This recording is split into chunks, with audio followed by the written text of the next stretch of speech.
नमस्कार, हर खबर हिमाचल प्रदेश देख रहे हैं आप। मैं हूं आपके साथ ज्योति। हिमाचल में 2500 करोड़ का क्रिप्टो करेंसी घोटाला सामने आया है। 10 आरोपियों को इसमें एसआईटी की तरफ से गिरफ्तार कर लिया गया है। आपको बता दें कि 1 लाख लोगों को पैसे बढ़ाने के चक्कर में इसमें ठगा गया। मामले में मार्च महीने में एसआईटी का गठन किया गया। साथ ही आपको बता दें कि आने वाले समय में 50 आरोपियों की और गिरफ्तारी हो सकती है। वहीं पुलिस ने आरोपियों की 8.5 करोड़ की संपत्ति भी जब्त कर ली है। इसकी जानकारी उप मुख्यमंत्री मुकेश अग्निहोत्री ने शिमला में प्रेस वार्ता कर दी है। वहीं ये जानकारी देते हुए मुकेश अग्निहोत्री ने शिमला में पत्रकार वार्ता में कहा कि मामले में 200 करोड़ ठगी से कमाकर मंडी के सुभाष दुबई चले गए हैं। उनको लाने के प्रयास किए जा रहे हैं और मामले में 80 मोबाइल भी जब्त किए गए हैं। कुछ लोगों ने डबल के लालच में तो नौकरियां तक छोड़ दी। जिन लोगों को 4 लेन में पैसा मिला, उनका पैसा भी इस ठगी में लगवाया गया। साथ ही कहा कि मामले में पुलिस जल्द ही चालान पेश करेगी। सोचा भी नहीं होगा पर यह है हमारे एमएलए जो है डेरा से, उन्होंने हिमाचल प्रदेश विधानसभा में ये मसला उठाया और हमने उसमें एसआईटी गठन के निर्देश दिए थे और एसआईटी ने बहुत तेजी से काम किया है, बड़े प्रभावशाली तरीके से काम किया है और जो तथ्य सामने आए हैं उससे मैं आपको ये कहना चाहूंगा कि आने वाले समय में और गिरफ्तारियां इसमें होंगी। इनको किसी भी हालत में बख्शा नहीं। हिमाचल प्रदेश में बीजेपी अध्यक्ष डॉक्टर राजीव बिंदल ने मुख्यमंत्री सुखविंदर सिंह सुक्खू राजीव बिंदल ने हिमाचल बीजेपी के मीडिया प्रभारी करण नंद की ओर से लगाई गई आरटीआई का हवाला देते हुए कहा है कि सरकार ने दिसंबर 2022 से लेकर अब तक 10,300 करोड़ रुपए का लोन ले लिया है। उन्होंने कहा कि प्रदेश में कोई विकास का काम तो नहीं हो रहा, बावजूद इसके सरकार लोन लेने में लगी हुई है। उन्होंने आगे कहा कि ये पहली सरकार है जिसने सत्ता में आने के बाद से केवल संस्थान बंद करने का काम किया है। साथ ही उन्होंने कहा कि ये सरकार क्या काम कर रही है ये सभी के समझ से परे है। उन्होंने कहा कि अगर सरकार की लोन लेने की ये स्पीड रही तो 6 महीनों में तो ये सरकार 60,000 करोड़ का लोन ले लेगी। 10 महीने की बजाय मंत्री, मुख्यमंत्री और नेता की जेब में नहीं जा रहा है। ये लोन सरकार को चलाने के लिए ले रहे हैं, परंतु आप लो तो पुण्य, बीजेपी ले तो पाप। ये तो नहीं चलेगा ना। ये बहुत और चिंताजनक विषय है और जो इन्होंने विकास को बंद किया है, डेवलपमेंट को स्टैंड स्टिल किया है, संस्थानों को बंद किया है, उसको लेकर के हमारा बहुत स्ट्रांग इसमें और ऑब्जेक्शन है। हमारा ये कहना है कि ये सरकार जो झूठी गारंटियों के आधार के ऊपर आई थी, ये आज पिछले 1 साल के अंदर पूरी तरह से फेल हुई है। चलिए खबरों में आगे बढ़ेंगे। हिमाचल प्रदेश पथ परिवहन निगम दिवाली में 174 स्पेशल बसें चलाने जा रहा है, जिसमें दिवाली के लिए घर आने वाले नौकरी और कामकाजी लोगों को दिक्कतों का सामना न करना पड़े। आपको बता दें कि 10 और 11 नवंबर को दिल्ली, चंडीगढ़ और बद्दी से ये बसें चलाई जाएंगी। वहीं हिमाचल पथ परिवहन निगम के प्रबंधक निदेशक रोहन चंद ठाकुर का कहना है कि दिवाली के चलते 10 नवंबर को 92 अतिरिक्त बसें, जबकि 11 नवंबर को 82 अतिरिक्त बसें यात्रियों की सुविधा के लिए चलाई जा रही हैं। बावजूद इसके अगर यात्रियों की संख्या ज्यादा होती है या बुकिंग ज्यादा आती है तो इसकी संख्या को बढ़ाया भी जा सकता है।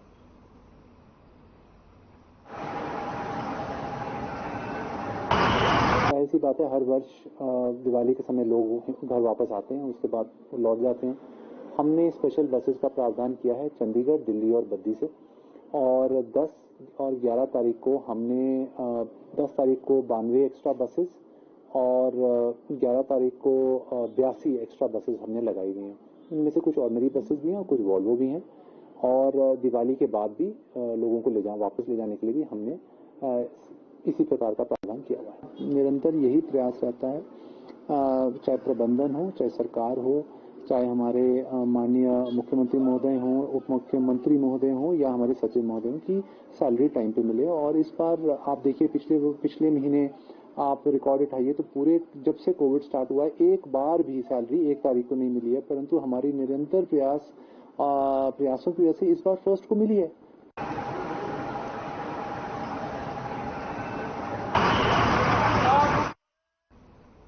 अगली खबर सोलन से है, जहां भारतीय डाक कर्मचारी महासंघ के सोलन मंडल की तरफ से मंडलीय सत्र का अधिवेशन आयोजित किया गया, जिसमें संगठन के राष्ट्रीय नेताओं ने भाग लिया। साथ ही इसमें सिरमौर और सोलन जिला के डाक कर्मचारियों ने भी भाग लिया। आपको बता दें कि सबसे पहले इसमें मंडलीय स्तर की कार्यकारिणी समिति का गठन किया गया और पोस्ट ऑफिस के कर्मचारियों को आ रही समस्याओं को राष्ट्रीय स्तर पर उठाने की मांग की गई।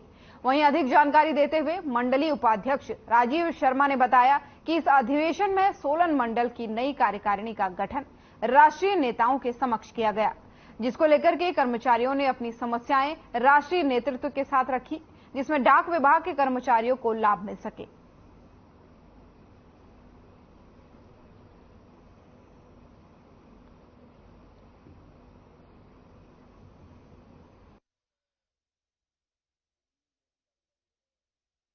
गया है सारा का सारा। इसमें हमारे जो है राष्ट्रीय स्तर के जो अधिकारी भी जो यहाँ पर उनकी उपस्थिति में हमारा ये मंडलीय कॉन्फ्रेंस अपनी हुई है। इस कॉन्फ्रेंस में जो है कई प्रकार के मुद्दों पर जो है चर्चा की गई। इसमें जो राष्ट्रीय स्तर के मुद्दे थे, जो मंडलीय स्तर के मुद्दे थे और अपने जो यूनिट्स हैं उनके आधार पर हम लोगों ने जो गहन चिंता चर्चा की हमने और अपनी जो मांग डिमांड्स जो थी राष्ट्रीय स्तर के नेताओं के सामने हमने रखी है और उन्होंने भी हमें आश्वासन दिया कि जो आपकी जो सारी जो मांगे जो हैं राष्ट्रीय स्तर पे जो है इनको गंभीरता से उठाया जाएगा।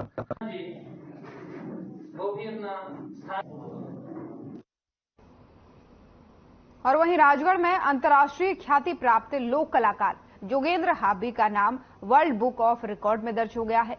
वहीं जोगेंद्र हाबी ने बताया कि वर्ल्ड बुक ऑफ रिकॉर्ड्स में लोक नृत्य के क्षेत्र में एक ऐतिहासिक कीर्तिमान स्थापित किया है। आपको बता दें कि जोगेंद्र हाबी का नाम India book of record, Asia book of records और world book of records London में दर्ज हो चुका है, जो जिला सिरमौर के लिए ही नहीं बल्कि प्रदेश के लिए गौरव का विषय है।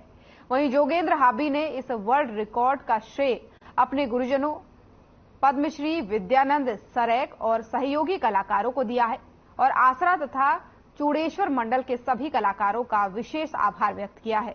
वहीं जोगेंद्र हाबी ने निदेशालय भाषा और संस्कृति विभाग का विशेष आभार व्यक्त करते हुए कहा है कि विभाग की तरफ से इन प्रतियोगिताओं का आयोजन करने के फलस्वरूप हमारे दल के कलाकारों को अपने हुनर दिखाने का अवसर प्राप्त हुआ है।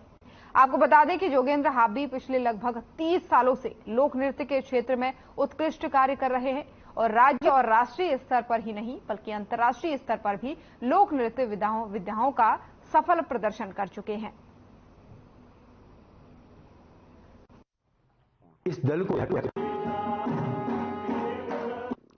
मुझे यह बताते हुए बहुत खुशी हो रही है कि इंडिया बुक ऑफ रिकॉर्ड्स और एशिया बुक ऑफ रिकॉर्ड्स के पश्चात world book of record London में नाम दर्ज होना न केवल सिरमौर अपितु पूरे प्रदेश के लोक कलाकारों और कला रसिकों के लिए बड़े गौरव की बात है।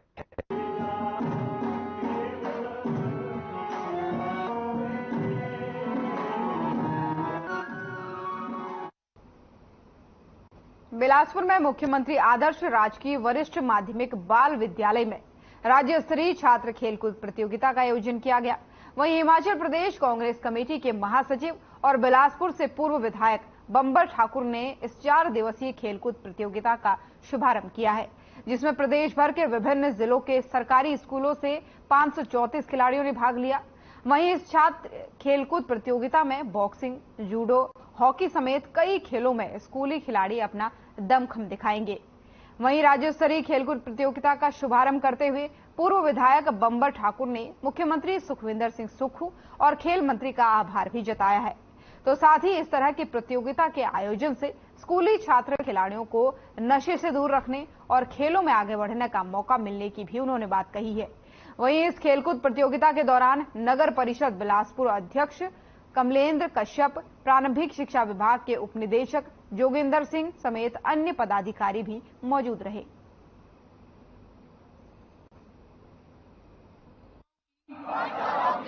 बिलासपुर के लिए सौभाग्य की बात है कि हमें ये टूर्नामेंट मिला है और पूरे प्रदेश के बच्चे इसमें शामिल हुए हैं और हम प्रदेश सरकार के खास करके मुख्यमंत्री जी के धन्यवादी हैं कि उन्होंने बच्चों को खेल के क्षेत्र में आगे बढ़ने के लिए पूरे बजट की व्यवस्था करी है और इससे हमारे बच्चों के भविष्य में खेल के क्षेत्र में आगे बढ़ने का मौका मिलता है और उनको बच्चे नशे की जैसी गंभीर जो बीमारी प्रदेश के और देश के अंदर फैली है उससे भी छुटकारा मिलता है।